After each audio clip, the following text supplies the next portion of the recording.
For my honors thesis, I worked with Dr. Graham and his colleagues at the Denver Museum of Nature and Science to conduct a comparative phylogeographical analysis of two camel spider species, Eremochelis bilobatus and Hemerotrecha fruitana. Funding for this project was provided by the Honors Program as well as the National Science Foundation. Impacts of climate change on biological diversity are significant, and humans are responsible for causing damage that is hurting plant and animal species. Rising temperatures and varied precipitation levels have forced species to move out of their ecological niche and shift populations distributions, or they face extinction. In extreme environments such as deserts, animals are particularly vulnerable and pushed to their physiological limits. Soon they might have nowhere to go. We see this especially in North American desert ecosystems with the recent wildfires all over the West, and we can only begin to understand the impact these fires will have on that ecosystem. Understanding how species have responded in the past can help us to better predict current and future shifts in species distributions. Phylogeography is the study of historical processes that shape modern distributions of organisms.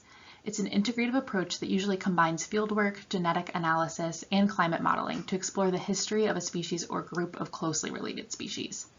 As such, phylogeography uses population genetics and phylogenetics and is ideal for exploring how species have responded demographically and spatially to past events like historical climate change. In a recent example, Dr. Graham's team published a genomic study of large desert camel spider species of the genus Eremochelis, which included phylogeographic data for one species, Eremochelis titania.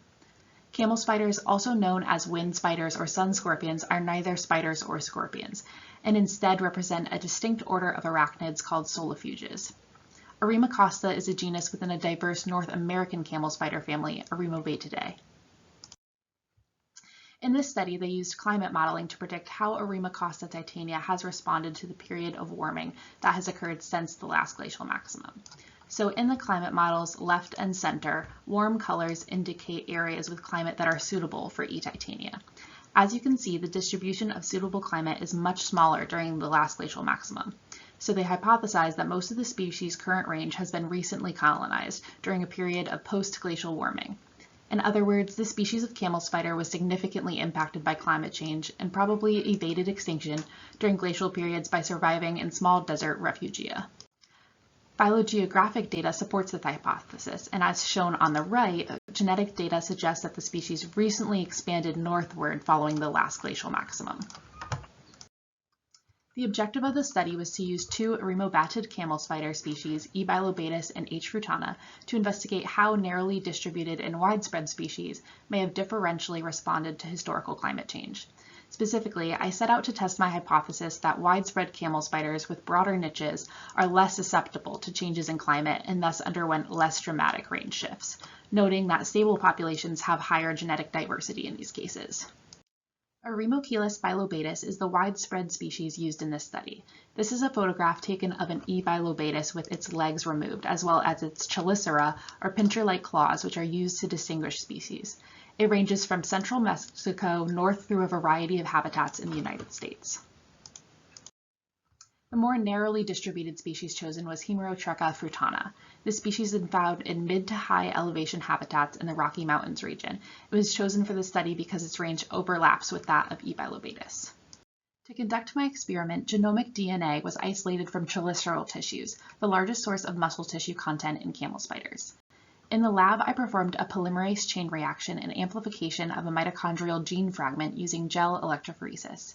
Essentially, this process makes millions of copies of a specific DNA sample, or in this case functions as a barcode to identify animal species or to distinguish between closely related species, and amplifies the image, making it large enough to study.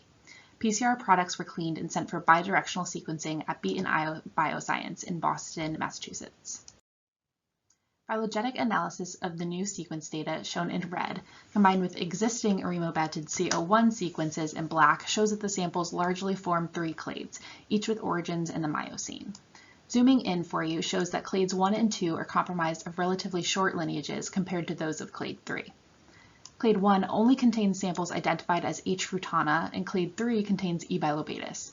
Interestingly, clade 2 contains 4 samples identified as fruitana and 3 of E. bilobatus, a perplexing result that was unexpected.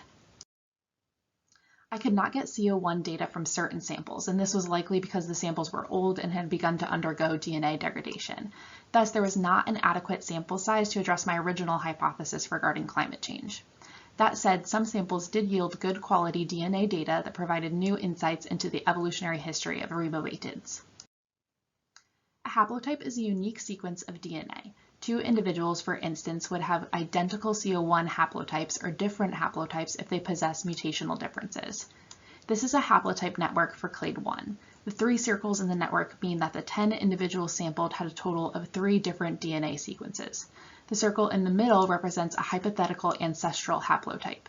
Circle size is proportional to sample size, so the larger circles represent haplotypes found in more than one individual. Hash marks represent the number of mutational differences between haplotypes. In this clade, haplotype diversity is low, and those haplotypes differ from each other between 5 and 12 mutations. The widespread clade 3 is much more diverse, with 11 samples yielding 8 different haplotypes, with many mutational differences between them. Based on the level of genetic diversity, we suspect that E. bilobatus may actually represent a species complex. Haplotype diversity is low for clade 2, the unexpected clade containing a mix of E. bilobatus and H. fruitana samples. The clade contains 3 haplotypes, with one haplotype in southern Mexico that is 22 mutational steps apart from the others. Interestingly, this sample is found south of the transvolcanic belt, which formed in the west to east beginning about 15 million years ago. And this is thought to have isolated many terrestrial taxa now found north and south of the mountain range. Diversity statistics indicate that widespread clade 3 is much more diverse than clades 1 and 2. High genetic diversity is expected for species populations with long and stable populations.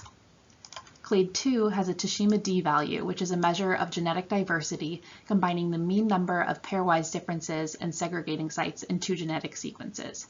This value for clade 2 is significant, which rejects the null hypothesis that population has been demographically stable. In other words, a significantly negative Tashima D values are expected for populations that have undergone recent range expansions.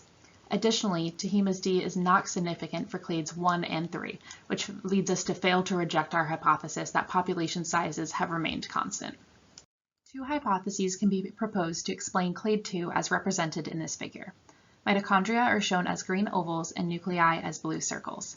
First, it could be a product of mitochondrial integration between an unsampled species, which will be referred to as the mystery species, and both E. bilobatus and H. fruitana. In this scenario, species from both the mitochondria of the Eremobatid camel spider species that has not been sequenced or discovered yet could have mixed into both species or introgressed during a hybridization event. Mitochondria are usually maternally inherited, so females of the mystery species could have mated with male E. bilobatus and H. fruitana. Repeated mating of the hybrid offspring back with E. bilobatus and H. fruitana could have fixed mitochondria from the mystery species into these populations. Additional geographic sampling and data in the form of nuclear markers could test this hypothesis. Alternatively, and although thought to not be common, mitochondria of some animals such as scorpions can recombine in interspecific crosses. Thus, an alternative hypothesis is that clade 2 represents recombinant mitochondrial DNA haplotypes resulting from hybridization between the 2 species, followed by repeated backcrossing.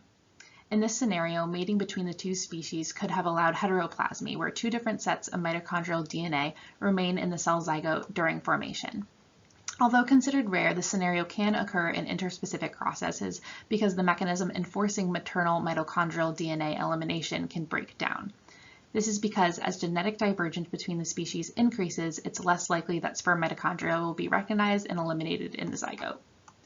Additional data in the form of nuclear DNA sequencing or genome-level analyses such as RAD sequencing could be used to test this hypothesis. Finally, there's one additional hypothesis. It is possible that clade 2 represents a different species with morphology similar to E. bilobatus and H. fruitana, and thus represents misidentification of an undescribed species. Additional data, especially in the form of nuclear markers, would help evaluate this possibility as well. So the results of my phylogenetic data found 3 strongly supported clades. Clade 1 contains H. fruitana samples and appears to have origins in the Pliocene, a period where climate fluctuations were severe. However, diversity was low and did not detect a significant signature of recent demographic change for this narrowly distributed clade. Clade 2 was unexpected and contains a mix of both species, the origin not yet understood. The team is currently generating genomic data to test the introgression recombination hypotheses as well as the third additional hypothesis. Clade 3 contains old Miocene age lineages and is likely to represent an undescribed species complex. Widespread clade 3 is considerably more diverse than clades 1 and 2, lending support to the hypothesis that broadly distributed species are less susceptible to climate change. Thank you for your time, and please do not hesitate to contact me or Dr. Graham if you have questions regarding our research.